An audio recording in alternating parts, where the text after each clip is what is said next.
Lo digo claro y así tal cual. Nada se iguala a mi tierra. Nada se iguala a mi tierra. Nada se iguala a mi tierra. Ahora tú ya lo sabes. Nada se iguala a mi tierra. Conmigo a mi Ecuador. Nada se iguala a mi tierra. Clavada en el pecho traigo. Nada se iguala a mi tierra. La bandera tricolor. Nada se iguala a mi tierra. Ya nadie nos ve la cara. Nada se iguala a mi tierra. Ya no comemos mentira. Nada se iguala a mi tierra. Si el que va al frente no guía. Nada se iguala a mi tierra. Lo sacamos al otro día. Pídanme. Nada se iguala a mi tierra. No hay nada como mi tierra. Nada se iguala a mi tierra. No hay nada como mi tierra. Nada se iguala a mi tierra. Ecuador. Nada se iguala a mi tierra. Hola, hola, hola, buenas tardes a todos mis amigos y amigas que se conectan a través de la señal online de Hoja de Ruta y a través de mi fanpage Ronnie Aliaga Santos. Volvemos este jueves recargados con el espacio de la NAPLE. Hoy jueves de enero, nuestro primer programa del 2020.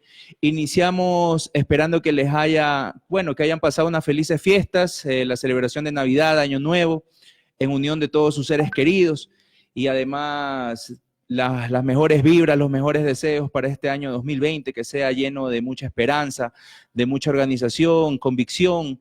Para nosotros, los que nos gusta la política, la construcción del verdadero poder popular y de la lucha por el país que en los actuales momentos se está fracturando y que las futuras generaciones merecen tener esa esperanza de días mejores.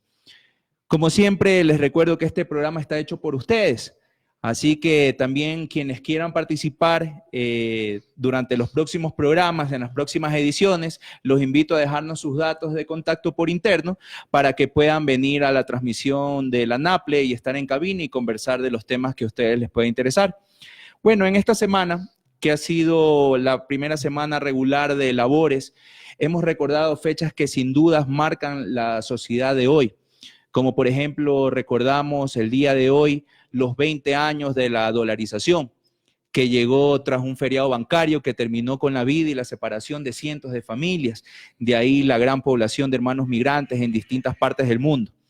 Además de esto, se cumplieron 32 años de la desaparición de los hermanos Santiago y Andrés Restrepo Arizmendi. Toda mi solidaridad con don Pedro, un referente de lo que es una lucha sin descanso por saber la verdad, por conocer lo que es la justicia. Y además, el pasado 5 de enero conmemoramos el Día del Periodista, en medio de una terrible y nefasta crisis de credibilidad de la cual los obreros de la comunicación y las empresas tendrán que salir, si quieren volver a tener la aceptación de la ciudadanía. Y para hablar de este último tema, realmente me siento muy halagado de tener un invitado muy especial, el cual he tenido el honor de conocer hace ya algún tiempo atrás, y debo recalcar la objetividad y el excelente papel que él ha cumplido como periodista de los espacios donde se ha desempeñado, como reportero, panelista, entrevistador, y se trata del señor Alexis Moncayo. Bienvenido, Alexis, muchísimas gracias por haber aceptado la invitación para estar en la cabina, solo para contarnos aquí la NAPLE acerca del rol que juega actualmente el periodista ecuatoriano ante una ciudadanía que claramente se ha identificado quiénes son los que ejercen su profesión de una manera incorrecta. Gracias, Ronnie, muy amable por la invitación. Un placer, en realidad, quien se siente halagado y honrado de estar aquí soy yo. Creo que es hora de empezar a cada vez reconocer más y mejor el rol y el papel que están desempeñando los medios alternativos y lo importante que se va volviendo la Internet para precisamente la irrupción de este tipo de medios y de comunicación alternativa, ahora que tan difícil se está volviendo el entorno para ejercer el periodismo en nuestro país. Has hecho un recuento de algunas fechas claves que hemos estado recordando en estos días, fechas muy importantes históricas. Yo también quisiera sumarme a ese saludo y a ese reconocimiento que le has hecho a don Pedro Restrepo, padre de Carlos y de Pedro, desaparecidos hace ya 32 años y de quienes hasta el sol de hoy pues no se conoce su paradero. Para don Pedro, para su familia, para María Fernanda, que es también colega, periodista, comunicadora, cineasta, un fuerte abrazo y nuestro reconocimiento por esa lucha tan transparente y tan dedicada, ¿no? Durante todo este tiempo para tratar de saber la verdad y en defensa en general de los derechos humanos. Sí, qué bueno que nosotros podamos hablar de esos temas que muchas veces los medios de comunicación tradicionales callan, ¿no? Imagínate esa lucha. Disculpa que me meta de nuevo en el tema de los hermanos Restrepo, pero es que la lucha de don Pedro realmente es ese amor incondicional de un padre en busca de justicia, en busca de la verdad, y que han pasado tantos años y aún no sepamos lo que ocurrió realmente con los hermanos, con sus hijos. Yo creo que a todos nos debería llamar muchísimo la atención de qué estamos haciendo como sociedad, también para reclamar lo que realmente es justo. Bueno, Alexis, yo realmente, como dije, he tenido la oportunidad de poder conocerte, pero antes de empezar a tratar los temas, sí me gustaría que nuestra audiencia conozca un poco más de ti. ¿Quién es Alexis Moncayo y qué es para ti el periodismo? Bueno, a ver, tengo yo 38 años, de los cuales los últimos 13, 14 años me he dedicado de lleno a la actividad periodística. Empecé a finales del 2005, inicios del 2006 en RTU, como reportero de noticias. Después pasé a Canal 1, de ahí a TC Televisión, y finalmente mi último paso por un medio nacional fue Ecuador TV. Y durante ese tiempo también 9 años haciendo radio en Majestad junto a Fabricio Vela en el espacio de A Primera Hora. El periodismo, una carrera muy rica, muy importante en la vida de uno. El periodismo significa, digamos, en el caso particular, personal, casi que la mitad de mi vida, ¿no? Entre la universidad y la actividad profesional ha significado pues un espacio importantísimo en donde he podido de alguna manera también desarrollarme en diversos aspectos, de estar en coberturas importantes que uno recuerda con mucho agrado, y quizás lo más importante es mantener ese permanente contacto con la gente. Creo que ahí radica en buena medida la labor que cumple el periodista. O sea, más allá de, digamos, la relación que uno pueda tener con el político, con la autoridad, con la gente. O sea, creo que esa es la esencia misma, ¿no? Y algo también importante que lo he logrado entender y sobre lo cual he venido reflexionando con muchos colegas durante los últimos meses, es que los periodistas, más allá de la lucha que pueda tener un medio determinado o específico, sobre todo los grandes medios, por la defensa de la empresa o del negocio, el periodista tiene que precautelar, Ronnie y amigos, por un patrimonio fundamental, que es el de la credibilidad. Cuando tú rifas tu palabra y cuando tú rifas tu credibilidad, prácticamente has rifado tu carrera y has botado por la borda probablemente hasta tu propia trayectoria, ¿no? Entonces, creo que eso lo más importante, y yo me he dado cuenta de que, además te digo con muchísima modestia y humildad, en este proceso tan difícil que tuvimos que experimentar algunos periodistas en el segundo tramo de la mitad de 2019.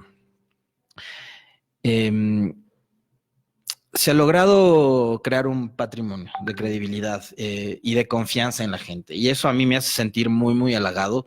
Yo no tenía idea de la trascendencia que había cobrado el programa Primera Hora en Majestad con Fabricio. Fueron 9 años de muchísimo trabajo.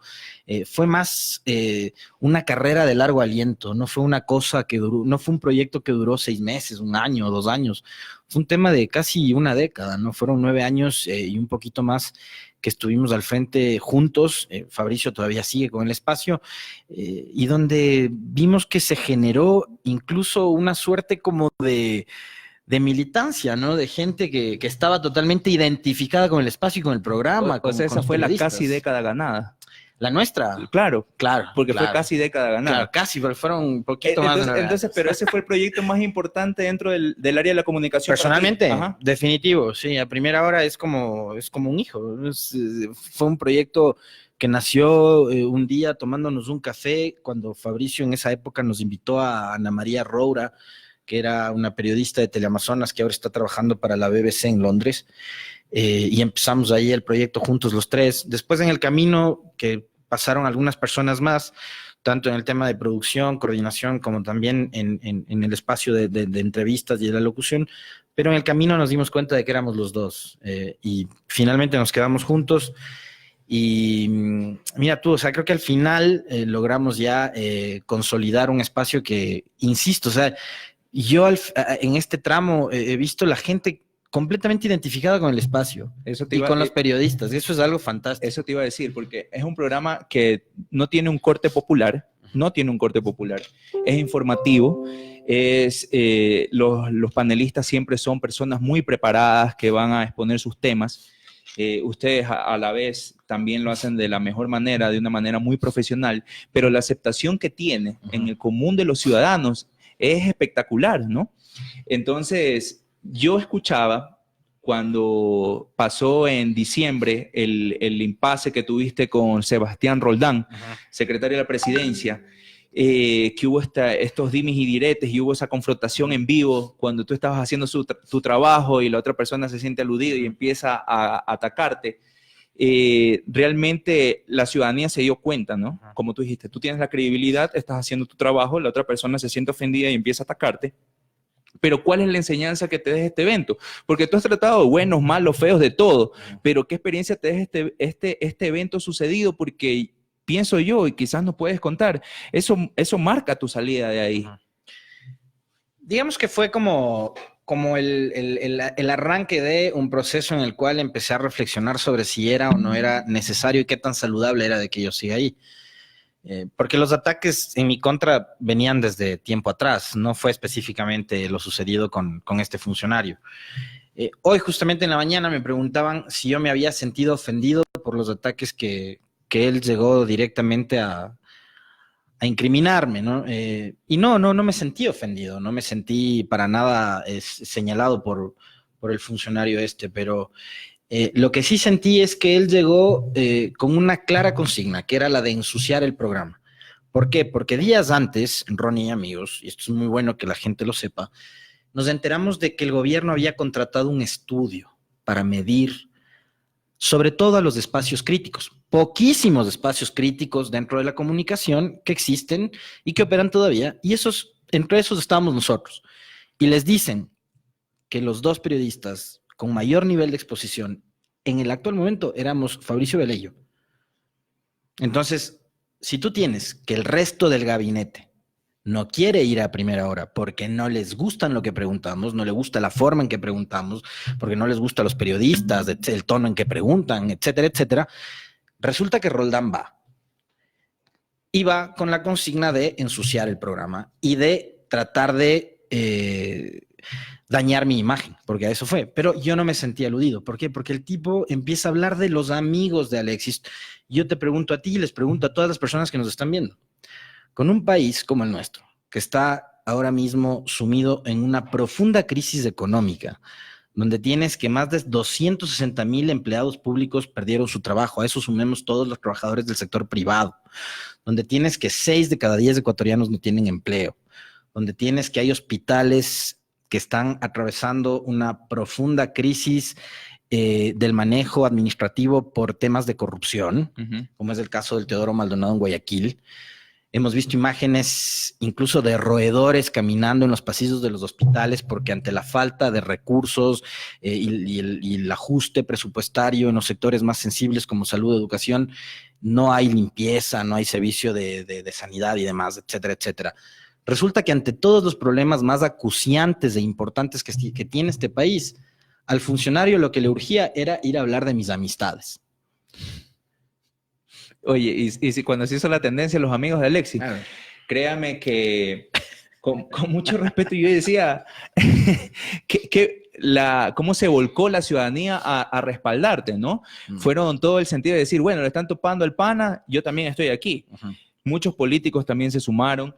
De todas las tendencias, además, ¿no? Porque lo que quiso Roldán es decir que solo el correísmo era cercano a mí. Pero hubo colegas tuyos, ¿no? El asambleísta Henry Cucalón, el legislador Vicente Almeida, se sumaron. Héctor Muñoz de Suma. O sea, porque realmente, sí, como tú decías, ¿no? A veces no les gusta el tono en que preguntan, las cosas que preguntan. Yo también me siento afectado. Quizás en algún momento me han hecho entrevistas fuertes en Majestad. ¿Cuántas veces estuviste tú con nosotros? Algunas, claro, ¿no? Algunas, pues. Y fueron unos fuertes enfrentamientos, claro, pero con altura, ¿no? Por supuesto, dentro del marco del respeto, ¿no? Como es más, esa es una frase que utilicé en una de las entrevistas, ¿no? Yo dije, bueno, le acepto dentro del marco del respeto, porque yo entiendo que es la tónica del debate dentro de ese programa. En ese espacio está con Correa confrontado. Claro, no hay por qué tomarlo personal, ni por qué yo tengo por qué venir a deslegitimar o desacreditar el trabajo que ustedes están realizando, porque eso nos da pie a otra cosa. Sin duda el año 2019 fue un año difícil para los políticos, sí, pero también fue un año muy difícil para los medios de comunicación, por lo que iniciamos diciendo tú y yo. Yo tengo una lectura ahí. ¿Ya? Entonces, yo quiero saber cuál es la posición de los periodistas ecuatorianos en torno a la difusión de información que trasladaron en momentos tan críticos como lo fue en el mes de octubre. ¿Ya? Quizás es tu visión, pero sí quiero saber cuál es una posición como un periodista que tiene ética, que está cumpliendo su trabajo de una manera profesional, porque no puede ser concebible, y me pasó a mí, que mientras yo veía en las páginas de Facebook que estaban transmitiendo en vivo, que se estaban tomando la asamblea, en Teleamazonas estaban dando Bob Esponja y en Ecoavisa estaban dando la telenovela. Y yo digo los canales que son. En todos los canales estaban poniendo novelas o cualquier otra estupidez, disculpen la expresión, pero cualquier otra estupidez en vez de decir al ciudadano ecuatoriano lo que estaba pasando realmente. Entonces, ¿qué pasa ahí? ¿Es culpa solamente de los dueños de los medios de comunicación? Pero ¿por qué los periodistas, como periodistas a título personal, no salían a decir masivamente lo que estaba pasando realmente? A ver, yo tengo mi lectura con respecto de lo que sucede con el periodismo y que, digamos, como culmen tuvo lo ocurrido en octubre, pero que es consecuencia de algo que está más atrás, que no es nuevo. A ver, lo más reciente y lo que sucedió durante el gobierno de Moreno.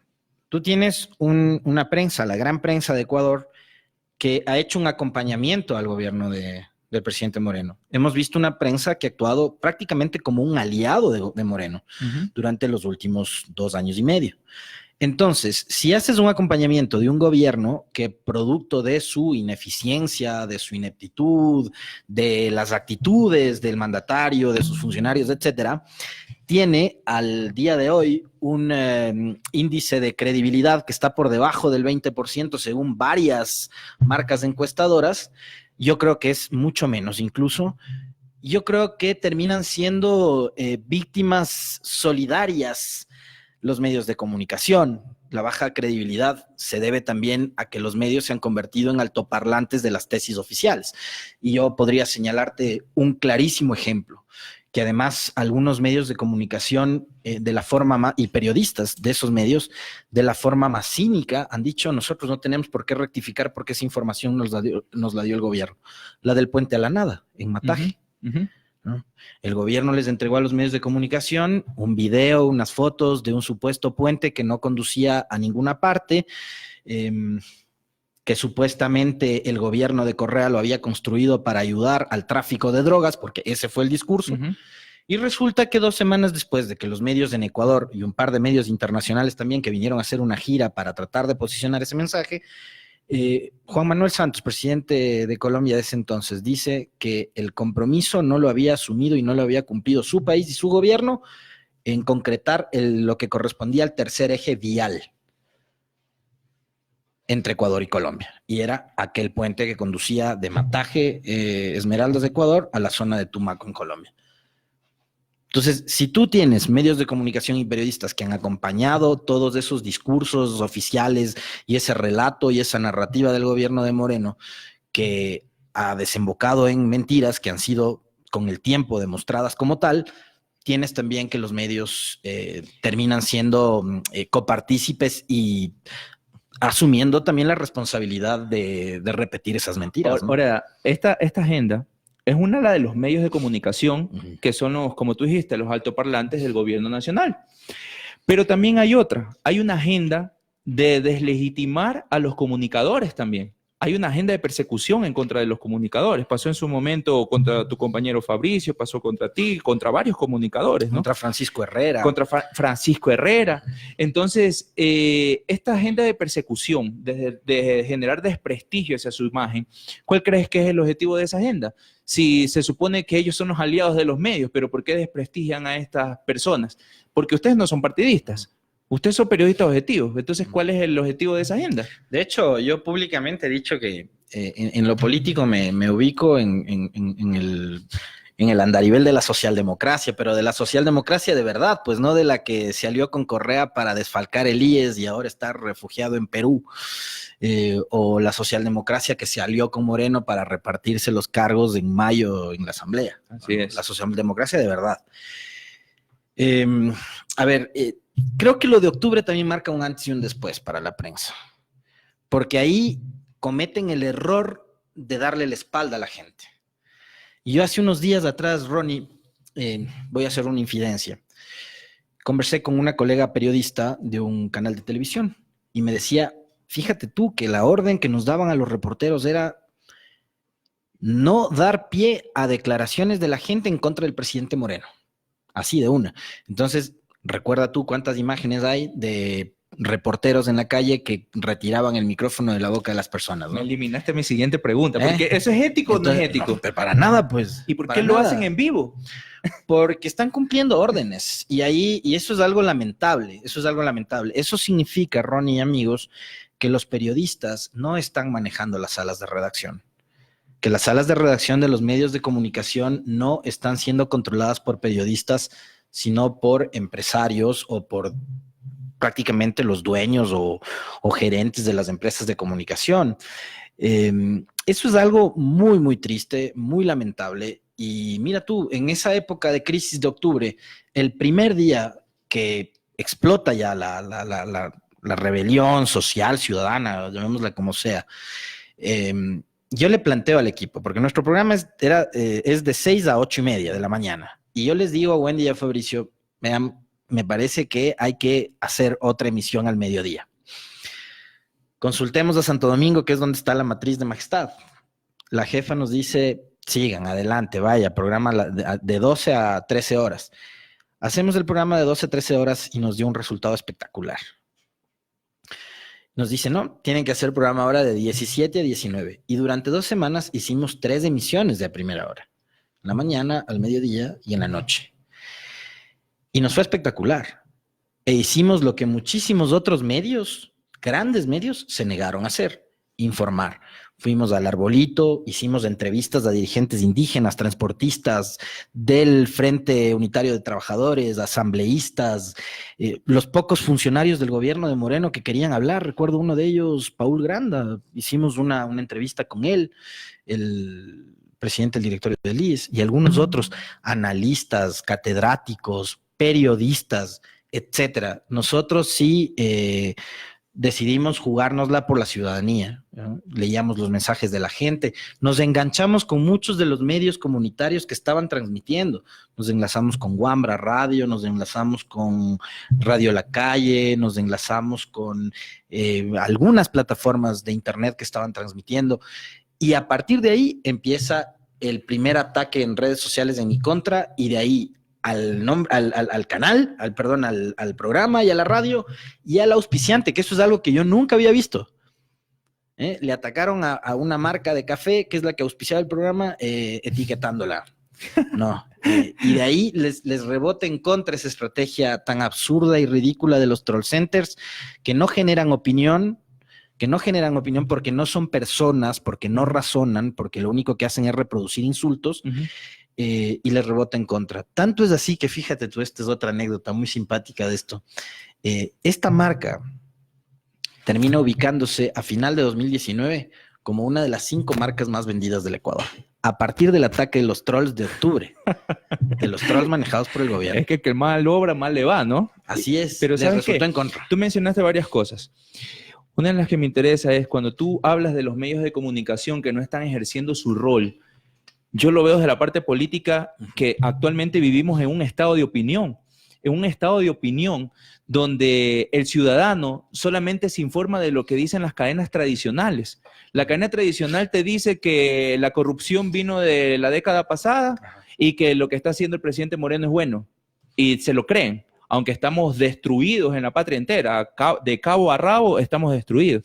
Entonces ese estado de opinión se da hasta para la misma función judicial, porque te generan un estado de culpabilidad previa en el cual a una persona la lapidan en los medios de comunicación y tú ya eres corrupto, asesino, de todo te dicen. Te juzgan con titulares. A mí me lo hicieron, me dijeron asesino, violador, delincuente, el mismo presidente de la República en cadenas nacionales e internacionales. Generan un estado de opinión, pero este estado de opinión antes lo estaban enfocando en contra de la Revolución Ciudadana, en contra de los supuestos aliados de la Revolución Ciudadana en los medios de comunicación, pero ahora están atacando al Partido Social Cristiano. ¿Por qué crees que se da ahora ese cambio? Porque ahora el Expreso saca los titulares todos los días seguidos atacando a la alcaldesa Viteri. Le está dando durísimo. Entonces, ¿por qué ahora cambian y viran y empiezan a atacar a sus aliados? A ver, coincido plenamente con parte del comentario que viene acompañado de la pregunta, Ronnie. Pero creo que hay una desventaja para los medios tradicionales ahora, y son las redes sociales. Es decir, antes probablemente podía ocurrir eso con mayor profundidad y todavía con más gravedad, porque la comunicación era unidireccional, pero las redes sociales vinieron a romper eso. Esa lógica se acabó. Entonces ahora los ciudadanos, a través de sus cuentas de Twitter, de Facebook, de Instagram, les hacen saber a los periodistas y a los medios de comunicación cuando están en desacuerdo con determinada línea. Tan es así que hay periodistas que cuando la gente empieza a criticarlos en redes sociales, se sienten ofendidos, ¿ya? No toleran tampoco la libertad de expresión de la gente que se expresa a través de las redes sociales. A ver, una cosa es que a ti te ataque un troll, que puedes identificarlo claramente porque fue creado en diciembre de 2019 o en enero de 2020 y tiene 10 seguidores. Pero otra cosa es que tú identifiques a Ronnie Aliaga, que tiene 100,000 seguidores, etcétera, o Alexis Moncayo, que tiene 20,000, o al Fabricio Vela, que tiene 40,000, o a Juan Pérez, que tiene 60,000, ¿no? Y a ciudadanos, etcétera, etcétera, que tienen seguidores y que generan opinión y que provocan una respuesta razonada. Esa libertad de expresión, esa defensa de la libertad de expresión resultó ser hipócrita porque estaban defendiendo únicamente la libertad de las empresas y de la prensa. No estaban defendiendo la libertad de expresión per se, porque esos mismos periodistas que antes, durante el gobierno de Correa, con todo derecho, además, con todo derecho, porque podían haberse sentido atacados, muchos fueron enjuiciados y nosotros les tuvimos en la primera hora a Juan Carlos Calderón, a Cristian Zurita, a muchísimos de ellos les tuvimos sentados ahí, también respaldándolos, porque creíamos que era desmedido que el presidente desde la primera magistratura del Estado arremeta contra los periodistas, ¿no? Ahora ellos se olvidan de lo que uno hizo en esa época y siendo parte y socio de Fundamedios generan alertas en contra, como que si yo fuera quien controla un troll center. No, es gente la que les cuestiona, es gente la que les critica. Por eso creo que la defensa de la libertad de expresión ha resultado a ratos hipócrita. Ya, pero los medios digitales, estas plataformas sociales que se han generado, porque son plataformas espontáneas que han salido a la luz. Como tú dices, un ciudadano cualquiera. Yo también recibo los ataques.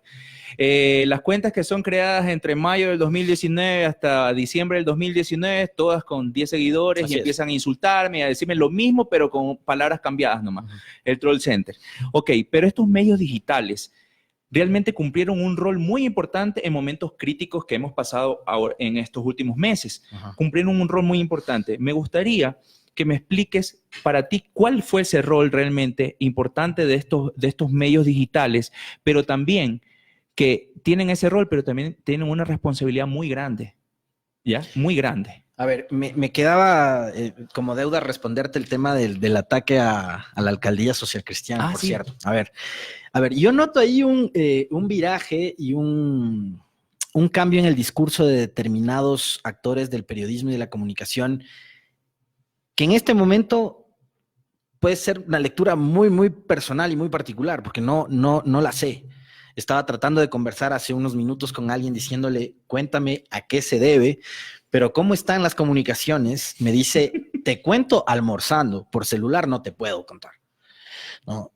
Yo sí quiero saber, porque tengo la misma inquietud y la misma curiosidad de saber por qué medios que durante 29 años que los socialcristianos estuvieron al frente de la alcaldía de Guayaquil se casaron y nunca dijeron absolutamente nada de lo que hoy están diciendo, resulta que se convierten de la noche a la mañana en los principales críticos de la administración de Cynthia Viteri. Yo no sé si es una cuestión personal contra Cynthia Viteri, no sé si es una cuestión política en contra del Partido Social Cristiano, no sé si con esto quieran afectar la imagen de Nebot. Pero lo que sí está claro, Ronnie, es que para muchos actores de la vida social, política y del periodismo en este país, la carrera electoral hacia 2021 empezó. Y esto que está ocurriendo con la alcaldía de Guayaquil, tomando en cuenta de que Nebot podría ser el cuadro que presenta el Partido Social Cristiano para las elecciones presidenciales del 2021, tiene mucho que ver. Tiene mucho que ver, como también tiene mucho que ver que un medio digital que durante estos 2 años y medio se ha dedicado a juzgarles a ustedes, a empujar el denominado loafer, como le llaman, que sacó noticias a manera de burla, con memes, con fotos y montajes con pavos y cosas por el estilo, y unos editoriales totalmente sesgados, groseros, atroces en contra de mujeres, quieran dárselas de muy defensores del debido proceso y de la legalidad. Yo no me como ese cuento porque creo que hay mucha hipocresía también en el periodismo y que ellos están tratando quizás de abrir el paraguas a lo que podría venirse en 2021. Entonces creo que esto no es casualidad, creo que esto tiene mucho que ver con que también se están traicionando entre ellos. Yo no sé si es que Moreno va a cumplir los acuerdos a los que llegó tanto con el PSC como con Creo.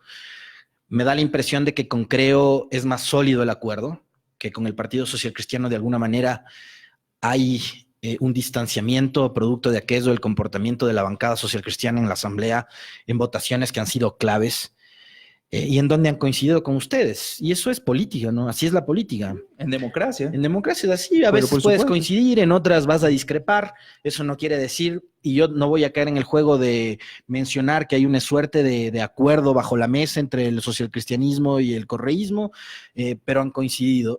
Lo que sí me deja claro es que me da la impresión de que en el gobierno sí se están alejando cada vez más de la lista 6. Sabes que, y me tienes que contestar también de cuál es el rol de las plataformas digitales y la responsabilidad que tienen, porque acuérdate que los medios tradicionales traicionaron esa responsabilidad, traicionaron la credibilidad que tenían hacia el pueblo ecuatoriano, empezaron a difamar, empezaron a calumniar, empezaron a dar noticias falsas, empezaron a generar titulares tendenciosos, sin importarle familia, sin importarle absolutamente nada de las personas involucradas. Y esa responsabilidad antes la tenían los medios tradicionales, pero ahora me parece a mí que la tendencia va cambiando y se está yendo a las plataformas digitales, donde hay mucha interacción con los ciudadanos reales que están en este momento. Por ejemplo, ahorita están saliendo de sus trabajos, están conectados, están haciendo preguntas, están interactuando con nosotros, pero ¿qué responsabilidad tienen o tenemos las personas que estamos utilizando estas plataformas para poder cumplir ese rol?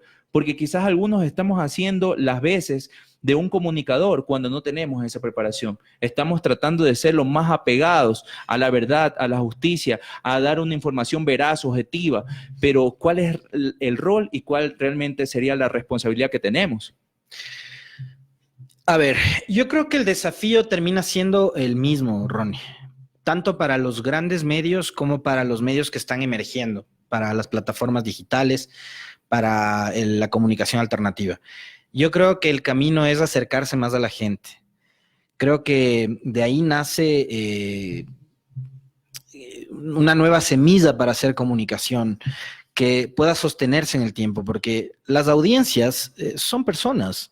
Quien te lee, quien te escucha, quien te ve, ya sea en prensa, en radio, en televisión o a través de internet, son personas. Entonces, es a esas personas que además cada vez van cambiando sus hábitos a las que tienes que llegarles. Yo suelo citar siempre el ejemplo de mis papás. Mis papás que están ya por encima de los 60 años, gracias a las nuevas tecnologías, son parte de esos padres y abuelos, porque ya son abuelos, que van cambiando hábitos. Entonces, ya no son quizás como eran los abuelos nuestros que se despertaban oyendo una radio, que almorzaban escuchando otra radio, que prendían a las 19 el televisor para ver un noticiero, a las 20 el otro y a las 21 esperaban la novela. No, ahora los papás se informan casi igual que nosotros, ¿no? Prenden el celular y empiezan a navegar en el Twitter, en el Facebook, en la plataforma que ellos consideren la más adecuada y empiezan a informarse. Entonces, ya tienes una sociedad que va cambiando también sus dinámicas. Ya la gente no espera hasta las 19, 20 horas para informarse en el noticiero de la tele. Poca gente tiene una suscripción en el periódico. Mi papá mantuvo años suscripción en uno de los más importantes periódicos de Quito. Ya no tiene esa suscripción. ¿Por qué? Porque él en la computadora revisa las noticias, ¿no es cierto? Entonces ya los hábitos de la gente van cambiando.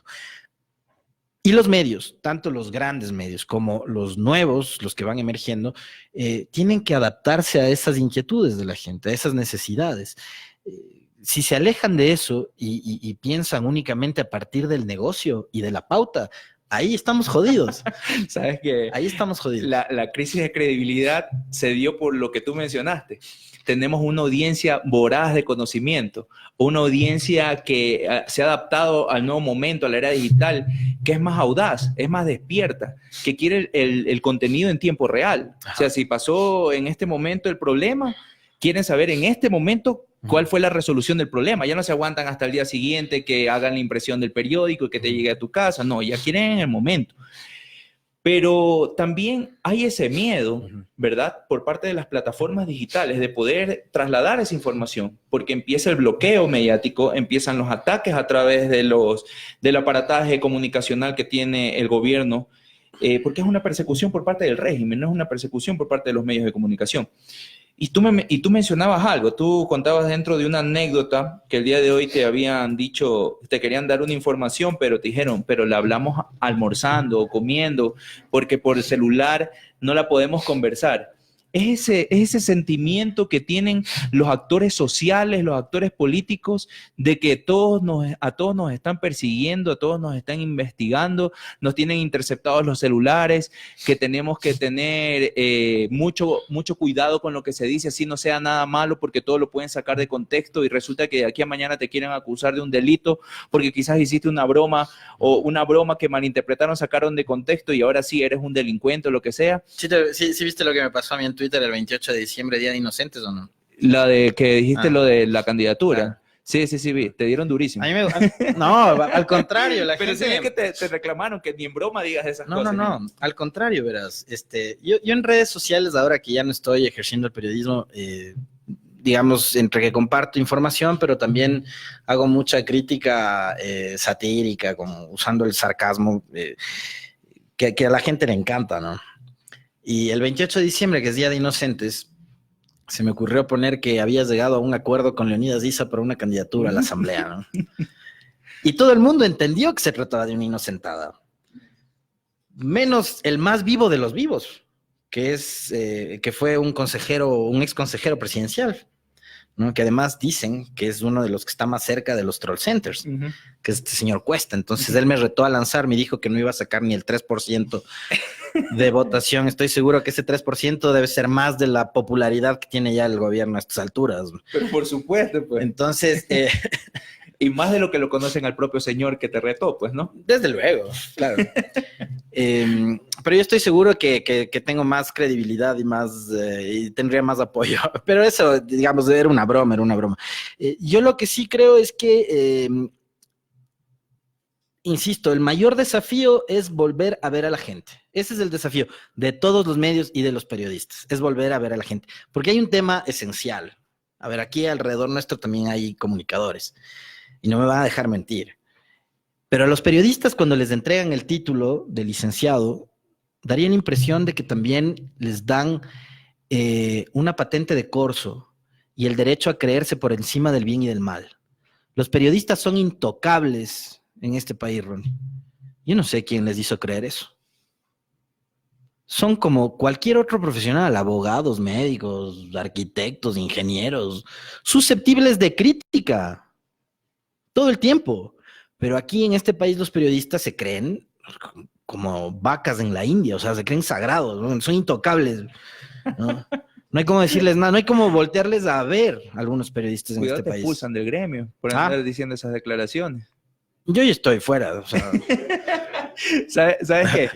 Realmente yo creo que tú has estado más cercano a hacer la comunicación política, has estado muy cerca de la política, y sí me gustaría saber, ¿qué piensas tú de la política actual ecuatoriana, dejando fuera la mediocridad de un régimen que no sirve para nada, de una asamblea deslegitimada? No te digo de la política como institución. Ya sabemos que la asamblea nadie la quiere, que tiene porcentajes pero paupérrimos de aceptación, lo mismo el presidente de la república.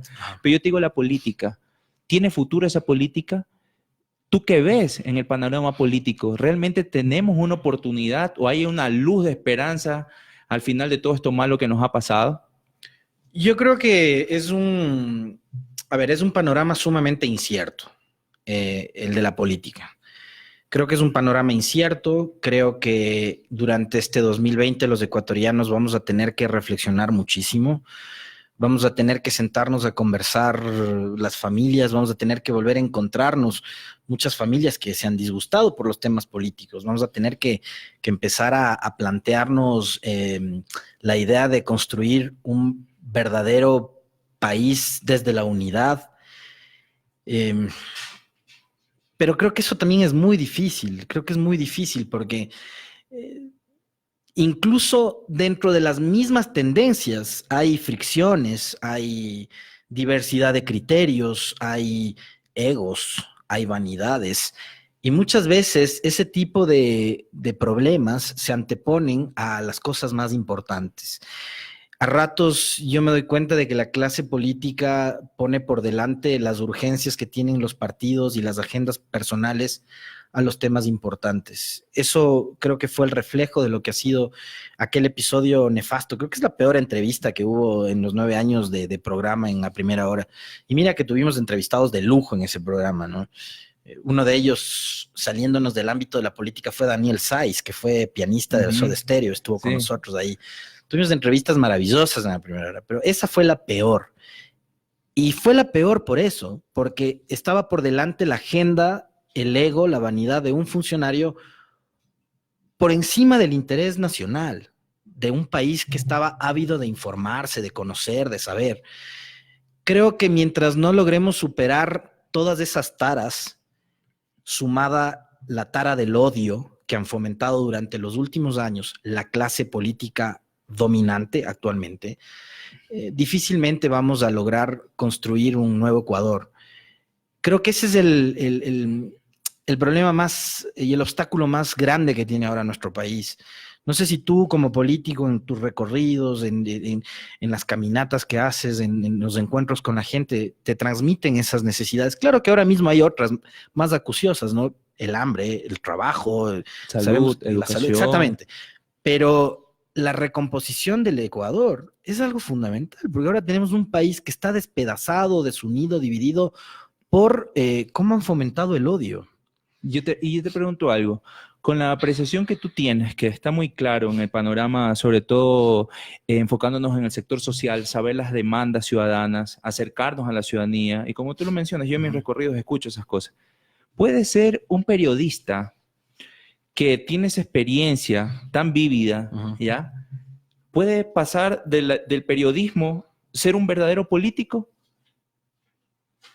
¿Puede tener en algún momento asumir esa responsabilidad y no solamente pasar de generar opiniones a generar acciones que generen cambio?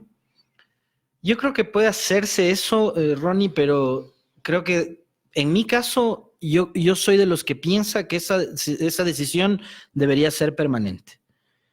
Y no una decisión temporal, porque hemos visto casos también, ¿no? De periodistas que se volcaron a la política, les fue mal y ahora vuelven nuevamente y quieren dárselas de muy críticos, de opinadores, incluso se ponen la etiqueta del periodismo libre e independiente cuando fueron candidatos de determinados partidos y demás.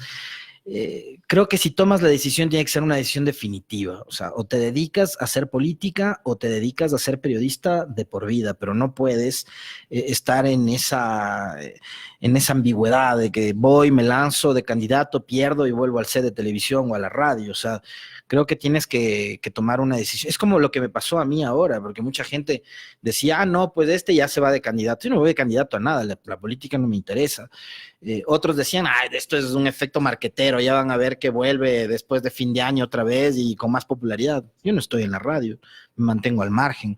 O sea, creo que cuando tomas una decisión tienes que tomarla totalmente consciente y después de haber reflexionado muchísimo, si crees que es el camino correcto el que vas a tomar. Pero si lo haces dudando de que sí, como le pasó a uno, ¿no? Que Claro. fue de candidato, perdió, hizo el berrinche de que le faltaron no sé cuántos votos, no ganó y volvió, ahora está otra vez entrevistando. Pero tú lo mencionaste, tú dijiste, tú tomaste una decisión radical, ¿no? Tú tienes tus principios. Dentro de esa decisión radical, no solamente afecta a Alexis. Tú extrañas tu programa o el programa que concibieron hace tantos años. Tú extrañas Primera Hora. Claro. Como te decía hace un rato, es el proyecto periodístico más importante en el Estado. Y al equipo. Desde luego. El Fabricio es mi mejor amigo. No ha dejado de ser mi mejor porque amigo. A veces se extraña el programa y no el equipo. Estuvo... No, para nada. Voy a contar esto porque también es chévere que la gente lo sepa, ¿no? 9 años. En 9 años jamás hubo una discrepancia. O sea, que haya sido manifiesta, pública, por dinero, por política, por nada, nunca. Un disgusto en 9 años. Imagínate la armonía que había en el equipo.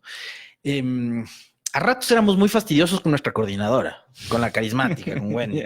Éramos jodidos y somos jodidos. El Bel y yo somos personas que tenemos un humor a ratos muy pesado, medio ácido nuestro humor, y la Wendy, claro, es una dama y no se bancaba a ratos nuestros chistes, pero todo en la base del respeto.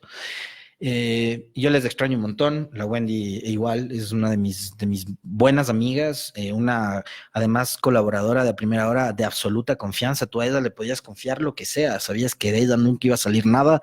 Era un equipo que trabajaba además con muchísima sinergia, o sea, estábamos siempre conectados. Cuando aportabas una idea, el otro decía, ¿sabes qué? Yo estaba pensando exactamente en lo mismo, pero me había olvidado que siempre íbamos empatándonos ahí.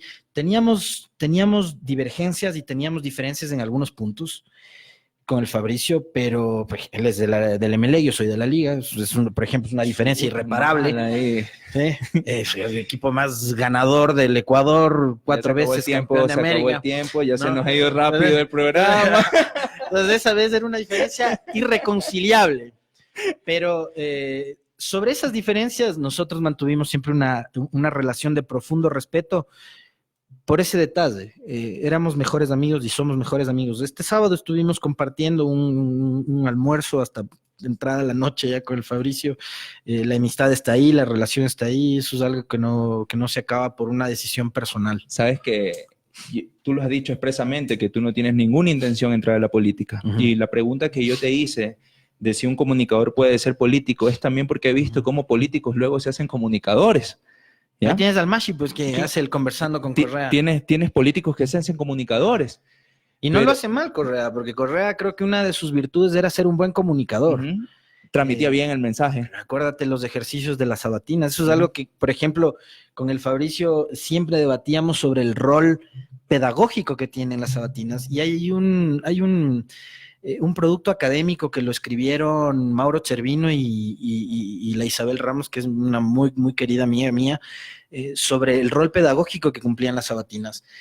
Y estaba bien, porque el presidente de la República cada sábado se encontraba con la gente y en un programa de televisión transmitido a nivel nacional te explicaba sus decisiones políticas, económicas.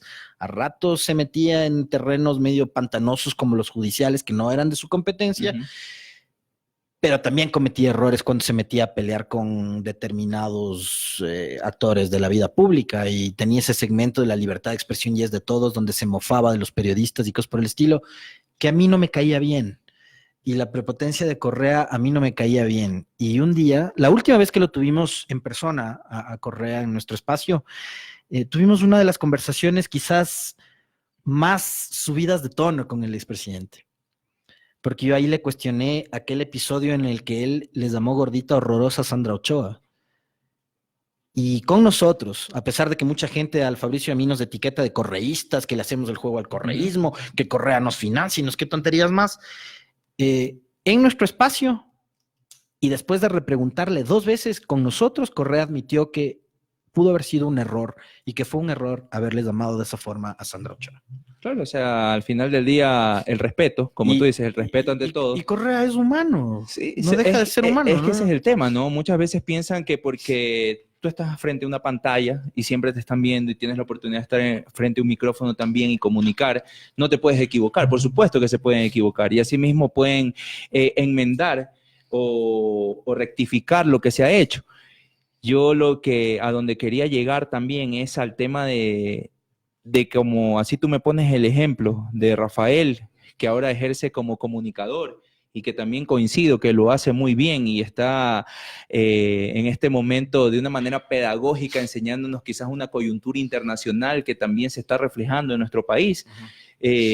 Así mismo lo decía porque hay muy buenos comunicadores. Yo considero que tú eres un buen comunicador. Tú eres muy objetivo. Yo pienso que sí. Aunque hemos tenido como hemos tenido rounds ahí, sí, en la asamblea y en la radio. Sí, para quien piense que somos panísimas de que Ronnie Aliaga es de los amigos del Alexis. Ni yo tampoco tuiteé. No es santo de mi devoción, pero tengo que reconocer tu objetividad. Pero en base a esa objetividad y lo claro que tienes el tema social, por más que tú digas que tú no quieres ser candidato y que no te llama la atención la política he aprendido por experiencia propia que no es algo que decidamos normalmente la persona involucrada, es un llamado que te hacen. O sea, yo no creo que tú, viendo todo el desastre que se ha generado alrededor, niños con hambre, niños en la indigencia, niños que no tienen cómo estudiar, padres de familia que lloran y que sufren porque no tienen cómo alimentar a sus hijos, gente que se queda desempleada. Tú teniendo la oportunidad de hacer algo por ellos, ¿no tomarías esa decisión de dar un paso adelante y ya dejar, no solamente de dar posturas generando opiniones, sino también pasando ya a las acciones efectivas que se puedan ejecutar? Y política no solamente te estoy diciendo de que seas un candidato o algo, la política va mucho más allá. La política es el arte de servir al pueblo, a nuestro pueblo. ¿Nunca te ha pasado siquiera por la mente? Verás, yo alguna vez le dije al Vela, lánzate vos, y yo voy de asesor tuyo. Porque el Fabricio es más, además que el Fabricio es probablemente el periodista que mejor maneja la técnica legislativa en este país. Para mí el Vela es el mejor periodista político que tiene el Ecuador, sin duda. Pero, a ver, yo aceptaría el reto siempre y cuando considere que esté preparado. Y creo que yo todavía no estoy preparado para entrar a la política. No es mi aspiración. No sé si después de 10 años pueda pasar eso, pero ahora mismo creo que esta crisis que estoy atravesando, si se le puede llamar de alguna manera, por todo lo que generó el gobierno de Moreno alrededor mío, que no era únicamente una animadversión de este funcionario, sino de varios funcionarios, y no solo en mi contra, sino en contra del programa, del espacio y de los 2 periodistas, te abre otras oportunidades. Entonces, a través de este momento crítico que uno se plantea personalmente, creo que también se vienen otro tipo de retos de carácter académico para arrancar 2020. Bueno, realmente... Pero en otro espacio también, porque sabes una cosa, y ahora reflexionaba conversando con el Francisco Herrera y le decía, la política se tomó la justicia, la política se tomó los medios de comunicación que se han convertido en centrales de campaña de algunos partidos políticos. Y la política también se tomó las universidades, pero mal. Entonces hay mucho sesgo, la academia también está contaminada, no toda. Hay profesores que son brillantes y a los que yo les guardo un respeto y un aprecio enorme, pero creo que la academia también se ha contaminado de la política. Sabes que realmente, como tú lo haces como periodista, ¿no? Difusa, muy amplia la respuesta, nos deja muchas inquietudes y ya no le pido que aclare porque ¿Cuál? ¿Que si oscurece. me voy a lanzar de candidato? No. Verás que realmente- Cuesta debe estar sapeando. No. Debe estar diciendo a Romo y a Roldán, si se lance el No, Alexis, no, vos a no mí tienes a mí- chance. A mí no me interesa hablar de candidatos, Ah. sino de que en un proceso que no es político, es un proceso Ajá. social en el cual yo creo muchísimo. Ah, en eso estoy de acuerdo contigo. Ya, en un proceso social que yo creo muchísimo. Que cuando se habla de recuperación de la patria, lo habla una organización política. Ujú. Cuando hablamos de recuperar el futuro y cuando yo hablo y yo digo tenemos que recuperar el patrimonio del Ecuador, que es la familia ecuatoriana, y cuando digo recuperar la familia es darles lo que se merecen, salud, educación, seguridad, trabajo, bienestar integral a estas familias, yo creo que vamos a necesitar, y no creo, estoy convencido, necesitamos los mejores hombres y mejores mujeres del país. Quizás tú lo dices, no estoy preparado para el tema político directamente, pero la política también se hace desde la parte social, porque al momento que tomas una decisión ya pasa a ser político. Hay que hacerlo. Yo realmente... Sí, estoy de acuerdo contigo. Me gustaría sumar así, porque en este momento, créeme, la gente está tan confundida con el tema político. No saben qué es izquierda, no saben qué es derecha, no saben qué es centro.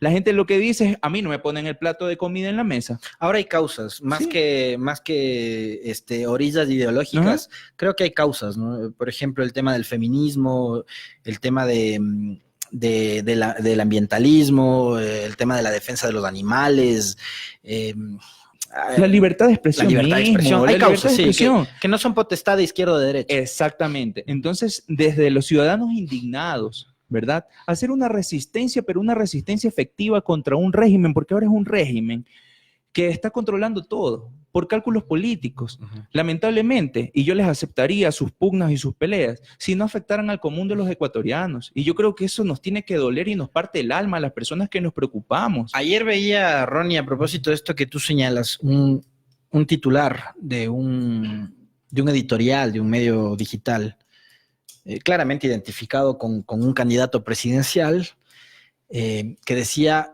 el juicio a Correa, la madre de todas las batallas.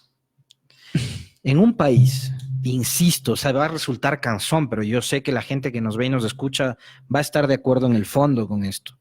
En un país con 6 de cada 10 ecuatorianos en el desempleo, en un país donde la desnutrición infantil cada vez va ganando más camino, en un país donde no hay seguridad social para todos, en un país donde no hay educación gratuita y salud para todos, la madre de todas las batallas es un juicio en contra de Correa. Esa es la opinión pública que tenemos. Ese es el periodismo que está mandando en Ecuador.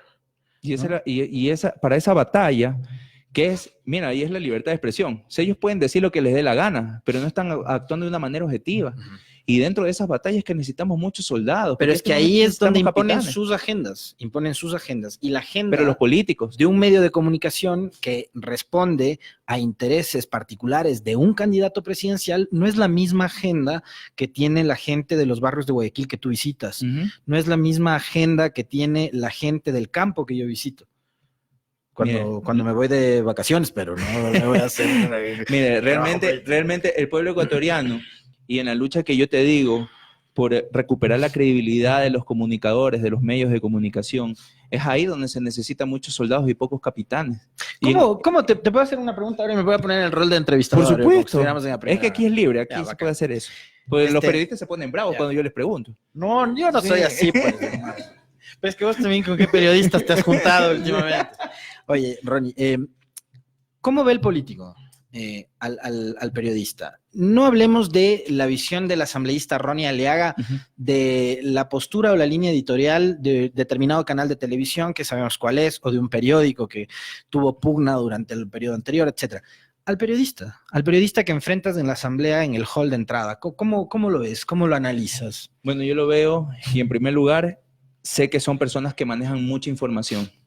Y a mí siempre me ha molestado, y lo he dicho así, siempre me ha molestado que manejan mucha información y comunican poco. Pero ya ahora, con pasar los años, he entendido que no es culpa del obrero de la comunicación. El periodista es el obrero.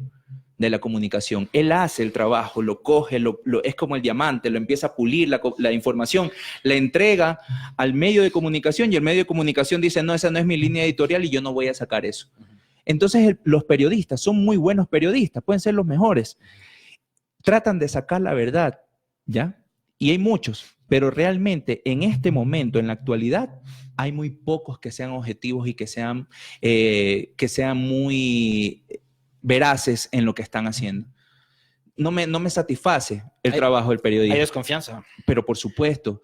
¿Sabes qué más les preocupa? Más les preocupa los temas domésticos que los temas realmente importantes. O sea, te sacan a hacerte entrevistas porque es tu cumpleaños, que porque es tu aniversario, que porque es cualquier tontería, pero no te salen a preguntar los temas realmente importantes. Y yo te digo, ¿sabes? Con ejemplos, así como tú lo has hecho. Hace 2 días presentó el asambleísta Yar, presentó el proyecto una ley interpretativa, que ni él sabía qué estaba presentando, y la asesora atrás le decía para que él conteste. Y los periodistas hicieron eco de eso. O sea, como ecuatoriano a mí me da indignación que tengamos un legislador de esa manera, pues, que se comporte de esa forma, que no esté preparado, que supuestamente él hace el proyecto de ley y no la ha leído y no sabe lo que está presentando. Pero y el rol del periodista, de ir más allá, dentro del marco de la objetividad, no para atacarlo, no para decirle, ¿sabes qué, pana? Eres una persona ignorante, no conoces. No. Explíquenos lo que usted está presentando. ¿Cuál es el interés de presentar eso si usted ni lo conoce? Entonces, ahí es donde me entra la desconfianza. A mí, en la Asamblea Nacional, me hacen entrevistas cual más de los días. ¿Sabes cuándo salen mis entrevistas? Nunca. ¿Ya? Y está bien, yo les agradezco siempre a los señores periodistas, pero yo les digo muchas gracias por al menos tomarse la molestia de estar con el micrófono y la cámara ahí y consultarme de un tema. Pero yo sé que están cumpliendo una agenda que no es de ellos. Entonces, los obreros de comunicación, era lo que yo te decía, necesitamos periodistas objetivos. Lo que necesita en este país, y yo te lo digo sinceramente, necesitan un Alexis Moncayo, porque tú estás aquí, necesitas un Alexis Moncayo que nos siga dando esa objetividad y esa veracidad en los programas que él participe, o así lo haga solo, así tú sabes que la comunicación ahora es tan sencilla que tú coges un celular y tú empiezas a ser un periodista, un ciudadano que está transmitiendo una información, pero que necesitamos saber. El ecuatoriano necesita saber, no podemos seguir sumidos en la ignorancia. Nos han abusado y nos han vilipendiado. Es porque no nos han dado las herramientas para poder defendernos. Y yo creo que no podemos seguir perdiendo buenos elementos. De los pocos que tenemos, no podemos darnos el lujo. Por eso, cuando a primera hora cumple 9 años, yo ya, casi al final del programa, de aquel programa especial que tuvimos por el aniversario 9, yo envié un mensaje a la gente, a la audiencia que escucha a primera hora. Y yo les decía que ojalá en el tiempo la audiencia de primera hora y de Radio Majestad valoren cómo esa radio y ese programa con sus periodistas y con todo el equipo se la jugó para tratar de hacer un periodismo absolutamente pluralista y absolutamente transparente y sincero. No te voy a hablar de objetividad, no te voy a hablar de independencia, porque ningún periodista tiene independencia. Ningún periodista es un medio por sí mismo, entonces no hay tal independencia. A mí no me vengan con ese cuento. Ni de objetividad ni de independencia. Pero sí de pluralismo y de transparencia y de sinceridad con nuestra gente, con nuestra audiencia. Porque tanto el Vela como yo éramos absolutamente diáfanos a la hora de comentar y a la hora de interactuar y a la hora de entrevistar. Nunca nos guardábamos nada. Jamás aceptábamos que un funcionario, por importante que se crea, nos pide el cuestionario de preguntas antes de una entrevista. Jamás, Ron. ¿Y si piden? Pero obvio. obvio que hay funcionarios que... Sí se puede hacer eso. No es lo mejor. No es lo mejor. Porque además... Se pierde el factor sorpresa. El Fabricio y yo teníamos esa ventaja, oye, que como nos conocíamos tan bien y como el Fabricio es un tipo que tiene tanta experiencia, manejábamos bien los tiempos en la radio y sabíamos improvisar. Nuestras charlas iniciales, el comentario que tengo entendido yo, le tenía muy preocupado al gobierno y particularmente al despacho del señor Roldán. La tertulia de Beli de Moncayo era una tertulia absolutamente improvisada.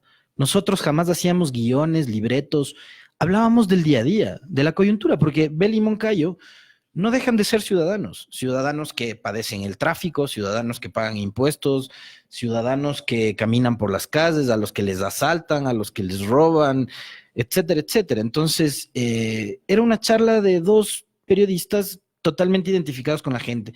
Y yo en ese comentario del aniversario 9 le decía a la gente, ojalá con el tiempo logren valorar el trabajo que hizo a primera hora y que hace a primera hora y Radio Majestad, porque esos espacios podrían, digamos, ser víctimas de ataques peores a los que se nos vinieron y llegar al colmo de lo que le ocurrió al portal Ecuador Inmediato del Francisco Herrera, que terminó cerrando, o de otros muchos. Acuérdate lo que en octubre le pasó a Pichincha Universal, acuérdate lo que le pasó a Rusia Today, a Telesur, etcétera. Entonces, creo que la gente sí tiene que empezar a valorar. A los periodistas que hoy en día se le están jugando, porque más allá de lo que pueda decir el establishment y el gobierno actual, de que hay libertad de expresión, no hay tal. La gente tiene que entender que hay un doble sentido absoluto en ese discurso oficial del supuesto respeto a las libertades, donde los funcionarios se niegan a ir a los espacios que son críticos, y esos mismos funcionarios a los que nosotros en reiteradas ocasiones, Ron, invitamos y que se negaban a ir, iban a otros espacios y a otros programas en donde les trataban con diminutivos. Entonces el periodista le decía al ministro Ronicito. ¿Ah? Y a nosotros nos quieren arrastrar, cuando vamos es como una pelea de MMA. Claro. Nos quieren dar por todos lados. Claro, es una suerte de emboscada, además, claro, donde te ponen a ti con 4 en contra. Nosotros no manejábamos esos códigos, sumo respeto con quien sea. Esos mismos periodistas, esos mismos funcionarios, al funcionario que se suscitó el problema, empieza a atacarme cuando yo le digo cuáles son las pruebas que tienen de que el correísmo incendió la Contraloría. Esa es una pregunta que jamás le hacen en otros medios. Entonces, como le molestó una pregunta para la cual no tenía y no tiene y no va a tener respuesta, el tipo se fastidió. Y a eso estamos expuestos a cual más de los días, ¿no? Todos los días, claro. El pan diario. Realmente el tiempo se nos ha ido volando, Alexis. Me han pasado cualquier cantidad de notitas. Ya nos hemos pasado muchísimo con el tiempo, pero así mismo como ustedes improvisaban sus tertulias, a mí me tocó también improvisar, porque sabes que a los 15 minutos del programa se me acabó el guión. Sí. Porque como tú eres periodista, me contestaste las preguntas una encima de otra y ya no tenía que... Pero eso es lo chévere. En mi programa La Naple es para hablar La Naple, o sea, tenemos que decir las cosas como son. Realmente, vuelvo a repetirte, para mí es un honor que tú estés aquí. Qué bueno que dentro de este intercambio de ideas tú también haces preguntas, porque eso me ayuda a pulirme más dentro de lo que yo estoy haciendo. Realmente saber y conocer tus perspectivas de acuerdo al rol que cumplen hoy en día los comunicadores me deja más tranquilo. Y retorno a la pregunta que tú me hiciste. Sí, todavía me dan miedo ciertos comunicadores, pero cuando veo que hay comunicadores que realmente tienen ética, tienen principios y valores, yo creo que nada está perdido, que tenemos mucho que hacer. Y sobre todo me gustaría que dejes un mensaje en el programa para los futuros comunicadores. Muchos comunicadores, muchas personas de redes sociales, de plataformas están conectados. Quieren saber cuál es el mensaje que tú les puedes dejar a ellos, a los que se están formando para ser los futuros comunicadores de la patria, ya para despedirnos. A ver, para cerrar, quisiera... desearte un feliz 2020 y de igual manera a toda la gente que nos está siguiendo a través de Hoja de Ruta, un feliz año, que nos vaya de lo mejor a todos en este 2020, que por fortuna es el último completo que tiene Moreno en el gobierno. Lo otro, a los futuros comunicadores, que vayan repensando y que vayan cada vez enganchándose y conectándose más con el manejo de los nuevos lenguajes que se plantea por el uso de las redes sociales. Cada vez a la gente le gusta leer menos, notas más cortas, por ejemplo, y cosas por el estilo. Creo que también tenemos que empezar a educarnos mejor para detectar las noticias falsas. Ese es un problema de cultura, el manejo de las redes sociales. A ratos hace que caigamos en ese juego tramposo de las noticias falsas. Entonces, procurar mejorar ese tipo de de defectos o de problemas que nos plantean las nuevas tecnologías, pero sobre todo pensar en una comunicación y en un periodismo que le sirva a la gente. Más allá de que si los medios tradicionales en 10 años van a seguir como ahora o si van a desaparecer, si ya todo se va a volcar a la red y al internet, creo que más allá del tema tecnológico, lo que tiene que ocuparnos y preocuparnos a los comunicadores y a los periodistas es cómo ser útiles y cómo servir a la sociedad. El periodismo no puede seguir siendo un arma de la justicia, no puede seguir siendo una plataforma únicamente del político. No digo de la política porque creo que la actividad política también tiene sus beneficios y sus pros, sino del político. Creo que la comunicación y el periodismo deben dejar de convertirse en plataformas electoreras, en plataformas de campaña. Creo que el periodismo y la comunicación se plantean en los próximos años, Ronnie y amigos, un desafío muy, muy grande que es ese, ¿no? El del origen de esta conversación, recuperar la credibilidad y recuperar la confianza de la gente. Muchísimas gracias, Alexis. Realmente muy entretenido el programa. Gracias a ti por la invitación. De igual manera, desearte un venturoso y sobre todo combativo 2020, porque aquí no es que se tiene que quedar sentado mi amigo Alexis, sino que tiene que ayudarnos a pelear no a las organizaciones políticas, sino a los ciudadanos ecuatorianos que estamos indignados de tanta injusticia. Y a todos los hermanos ecuatorianos que han estado conectados en el programa, los esperamos el próximo jueves a las 6 de la tarde por la señal de Hoja de Ruta, y realmente nos interesa seguir conversando con los ciudadanos, seguir conociendo la NAPLE de todas las personas, que nos digan sus nuevas demandas, la esperanza que tienen, y vamos a hablar este año de propuestas, de construcciones. Así que un fuerte abrazo a todos y nos vemos la próxima semana. Muy amables, gracias. Patria, tierra sagrada, de honor y de hidalguía, como me enorgullece poder llamarte mía, mía, mía, mía, mía, mía, mía. Dime si esto no es tal cual, dime si esta no es la pena. Lo digo claro y así tal cual, nada se iguala a mi tierra, nada se iguala a mi tierra, nada se iguala a mi tierra. Ahora tú ya lo sabes, nada se iguala a mi tierra. Conmigo a mi Ecuador, nada se iguala a mi tierra. Clavada en el pecho trae